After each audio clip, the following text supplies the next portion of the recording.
Welcome back to Believe in Jets, a New York Jets podcast on the Believe Podcast Network. My name is Rami Lavi, and this is how it works. I think it's called Murphy's Law. When the second you finish recording the episode, literally moments later, the Jets go out and Twitter's back up, and the Jets are going out and signing a bunch of people. Luckily, I did talk about the Justin Fields option. I told you why I don't love it. We'll get to Justin Fields in a minute because I have four possible outcomes, and that's what I'm going to break down. Four possible outcomes for how this season goes with Justin Fields. So that's all we're doing today. It's just going to be a quick episode. I don't know, maybe even 10 minutes where we just talk about Justin Fields, what the four potential outcomes could look like, and why I don't think this is the right decision for the Jets. Now, I'll be rooting like hell for Justin Fields. He's the quarterback now. So he's the starting quarterback. I'm all in. I want Justin Fields to be successful, but I'll explain why he has to be very successful. He can't just be kind of successful. We'll get to that. But a couple of things. They lose DJ Reed and Morgan Moses, two big pieces. Morgan Moses really frustrates me because he was such a great part of this offensive line. I worked with him when I was working in Baltimore with the Ravens and Orioles. He was down there also. He was excellent. And he was just the professional that you want on your football team. Just epitomizes toughness. He's a starting right tackle, so it's not like it's a very replaceable position. It's a position that you really need a great starting right tackle. They had one in Morgan Moses, and he might not be the greatest player, but he played through every injury. He was so tough. He was really, really good in Baltimore. And then when he came back to the Jets, he was very good this past year and just fought through everything, was the team leader out there. So just the guy you hate to lose, and then you lose him to New England in the division. I'm talking to my guy yesterday, Zach Gelb, who hosts on Infinity Sports Network, part of the WFAN and Odyssey family. So I see him at work, and I'm like, Zach, you guys got Morgan Moses. That's big. I love Morgan Moses. Zach looks at me and goes, that was like our fourth biggest deal of the day. So the Patriots went on a spending spree. Obviously, Washington also went on a spending spree. Now, spending sprees are what you're supposed to do when you have a young quarterback on a rookie contract that you believe in. You go out, you bring in as much talent as you can. They both have veteran great head coaches. They have the rookie quarterback on a rookie deal. Spend a ton around them, build a great team around them, and try and win while the rookie is on the rookie contract. That's how you do it. Now, Washington has the superstar quarterback who is a rookie. We know that. It is yet to be determined if Drake May is a superstar quarterback. I know a lot of New England fans like to believe that. A lot of people in the media like to think, oh, Drake May's the guy. We haven't seen it yet, but we'll see this year. He's going to have a ton of talent around him. They need to get some receivers. They need to get some skill position players. We'll see what they do at the top of the draft. And we'll just see what happens moving forward with New England. But it just sucks to lose a guy that I loved in Morgan Moses to the Patriots, particularly, and then to have a Patriots fan just be like, and that Zach Gelb's a Patriots fan, but to have a Patriots fan look at me and be like, that was like our fourth biggest move. And the way he said it was such a sly grin. I was just like, oh. The Patriots, the one thing we have, at least in division, is that the Patriots are down. The other thing that happened in division is Zach Wilson. Zach Wilson signed a contract to be the backup quarterback in Miami. And while I think the Jets franchise is terrible and they ruin quarterbacks, they ruined Sam Darnold, they ruined Geno Smith, they ruined Mark Sanchez, they are terrible at managing quarterbacks. And I think they can't evaluate talent for anything. But I will say this. There's one guy who I know it wasn't on the organization. That guy actually stinks. That's Zach Wilson. Zach Wilson is awful. It had nothing to do with the Jets organization. Don't think Zach Wilson is now going to Miami and all of a sudden he's going to turn into this great quarterback. And by the way, I don't root for injury. Neither should you. No one should ever root for injury. It's a terrible thing to do. But Tua Tagovailoa is going to miss some time throughout the season. It's just been his history. So you don't need to root for it. You just know it's going to happen at some point that Tua is going to miss a game here or there due to injury. It's just been the history of his career. And when that happens and Zach Wilson has to play for Miami and he sucks because he's a terrible quarterback, I cannot wait for that moment. Denver chose Jarrett Stidham over him. Just throwing that out there. Zach Wilson is awful. What's funny is a lot of Jets fans were Zach Wilson truthers. Those same people now believe in Justin Fields. So I should really be trusting your opinion of quarterbacks, probably. Yeah. Well, Zach Wilson sucks, and I really hope he gets an opportunity to play with Miami because I want to see him suck. I will be rooting against him. Hopefully it's against the Jets, and Quinnen Williams can sack him. I bet he wants to drill him into the ground. The other signing that the Jets lost was DJ Reed, and this sucks. He goes 3 years, 48 million, 32 guaranteed to Detroit, and I do think that DJ Reed was not going to come back with the Jets. He kind of talked about it on social media. He made it clear that this was it for the Jets. He's been here. He's learned a lot. He's grown. It was tough for him here. He felt like he was the best player on the team, which a lot of times he was. I think it's a big loss for the Jets. And what's interesting is they replaced him with Brandon Stevens. Now, I don't know much about Brandon Stevens. I know he was in Baltimore. I don't think I was there when he was there, but all my Raven fan friends who work in Baltimore still were texting me the moment he got traded or the moment the Jets signed him. All the Ravens fans in my life were sending me like laughing emojis. They're sending me highlight clips of him getting cooked by Jamar Chase. So he's not particularly good. Now he's young, and so, corners always have a shelf life. So DJ Reed, maybe they looked at this and said, hey, DJ Reed is older. He's $4 million more a year, even though Stevens, 3 years, 36 million is a lot of money for a guy who's not particularly good. He was good in the 2023 season, but maybe the Jets looked at this as, okay, we're getting a guy who's younger, 4 or 5 years younger, and he's $4 million less a year. We hope that we can get DJ Reed didn't come into the Jets as like this heralded great corner. He came in and overperformed what was his expected value. It was a great signing by Joe Douglas. Hopefully Brandon Stevens could be that for the Jets. It's still a lot of money though, $12 million a year. To think that you're going to go $12 million for Brandon Stevens, but you couldn't go the extra 4 million a year for DJ Reed. Well, maybe if you didn't spend $20 million a year on a quarterback who's not good, you could have gotten more. You could have gotten DJ Reed. If that's all Justin Fields is here to be as a bridge quarterback, then Aaron Rodgers could have been a bridge quarterback. You're paying Aaron Rodgers anyway, but no, now we're paying Aaron Rodgers and we're paying Justin Fields. So that's my problem with Justin Fields. Let's talk about Justin Fields. So Justin Fields comes out. That's the big contract. 2 years, $40 million signs with the Jets.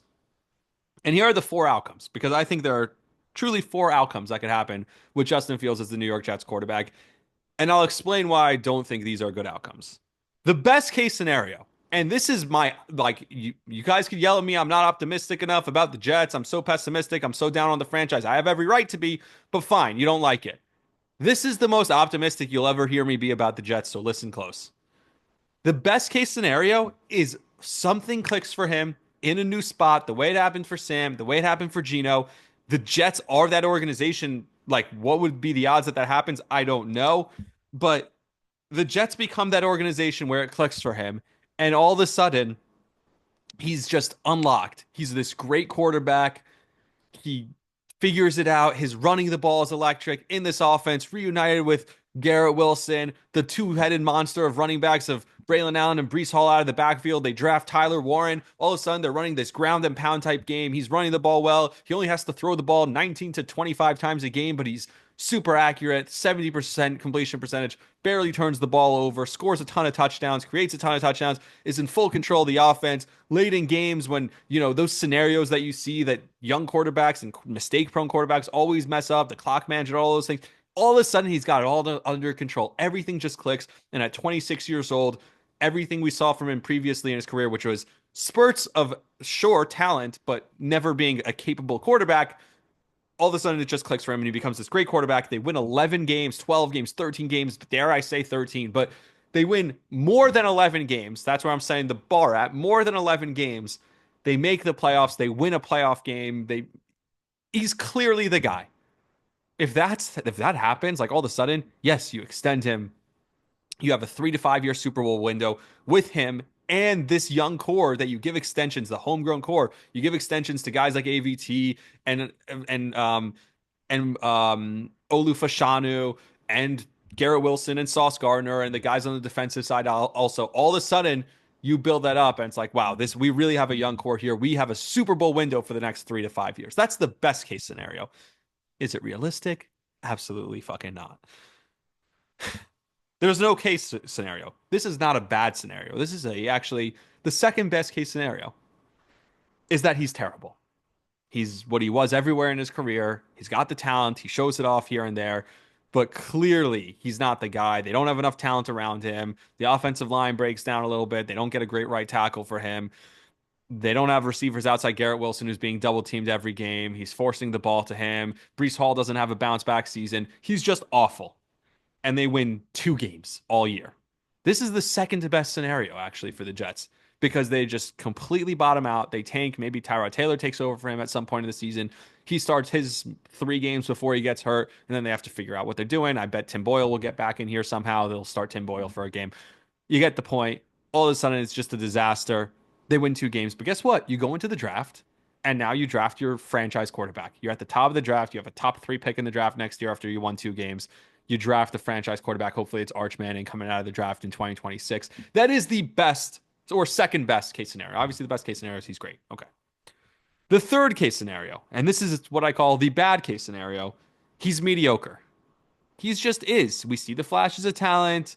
We see what he can be. We see basically what he's been his whole career. Flashes of talent, doesn't have it between the ears, isn't accurate enough, can't make the big plays when you need him to make the big plays. You can win some games with him. They win, let's say, 6, 7, maybe even 8 games. But he's not the guy. But you're not drafting high enough to pick a franchise quarterback because he won 6 to 8 games and he was just mediocre. That's the second to worst case scenario. That's not the worst case scenario. The worst case scenario, and this is the absolute pits, and this is so Jets. He's mediocre. The exact same as I described. Throws bad picks in big spots, doesn't know how to manage the clock properly. The team looks unorganized at times, that offense. At times, he makes spectacular plays where he's running for a 75-yard touchdown, which is exciting. Up and down. But despite all that, the defense is good enough. They run the ball really well, and he's a part of the running game, but he's clearly not the passer that he needs to be. He's a big part of the running game. He runs for a bunch of yards and a couple of touchdowns, but he also throws a bunch of picks. He's mediocre, but they win. First year of a new head coach, they get that bump, the whole thing. They win 9 games, maybe even 10 games, and they sneak into a playoff spot. Dare I say they sneak into a playoff spot and then get blown out first week. But we made the playoffs for the first time in 15 years. That's great, right? But then the Jets look at him and say, that's the guy. They give him an irresponsible, massive extension, long-term contract, and make him the quarterback of the future for the Jets. We found our guy. Here's the problem. If he plays mediocre and they win between 6 and 10 games, those last 2 options, those are the most likely options.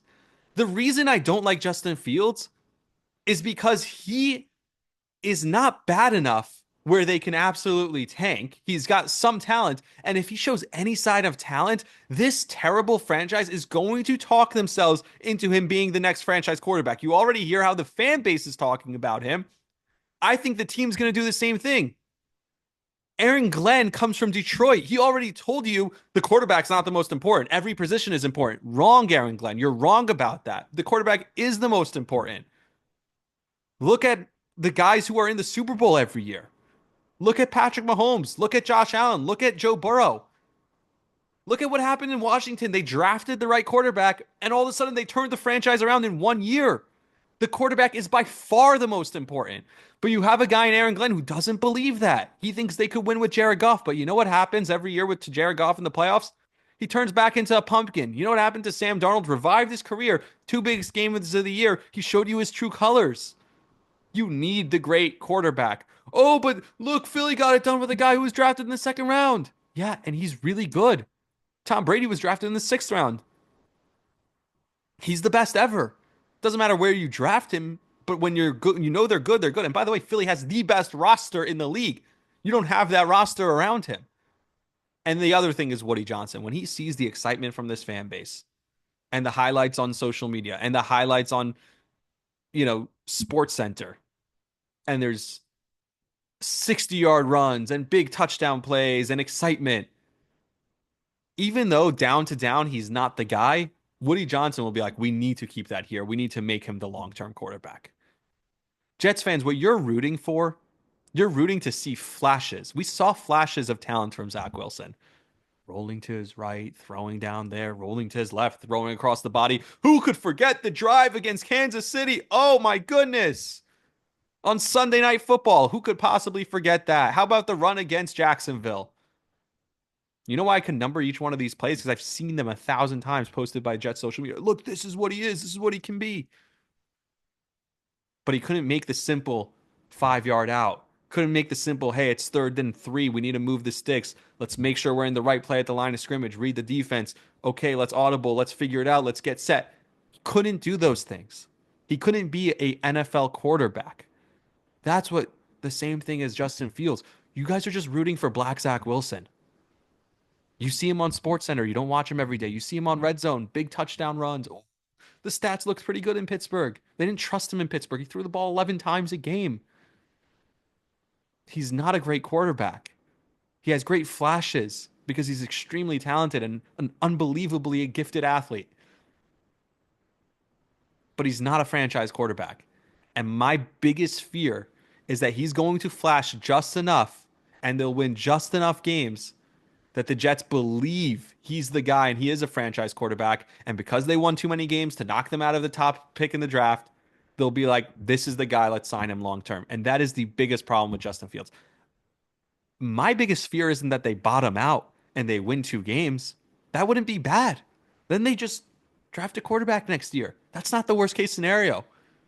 The worst and most likely outcome is they win somewhere between 6 and 9 games, sneak into a wild card or not, and talk themselves into Justin Fields being the long-term option when he clearly isn't. Now, I said there isn't a case where all of a sudden everything clicks for him and he's the guy and you're in a Super Bowl contention. You're one of the best teams in the league. You go to the playoffs, you win games. You actually show that he's capable of winning a playoff game. Show that he's capable of carrying a team, not just being along for the ride. But I don't think he's that guy. I hope he proves me wrong. I hope he is a superstar. That's the best case scenario. But the most likely scenario is he's mediocre with flashes of brilliance because that's what he's been his whole career. And I don't trust this Jets regime to make the right choice on him beyond this season. So that's my problem with Justin Fields. I kind of want to give the phone number 888-808-1019. That's the number I want to give because all right. But until next time, like, subscribe, share the podcast. Appreciate everyone to listening. Appreciate everyone for listening to Believe in Jets. You can find me on all social media platforms. Believe in Jets, Rami Lavi, Rami Lavi. Till next time, see ya.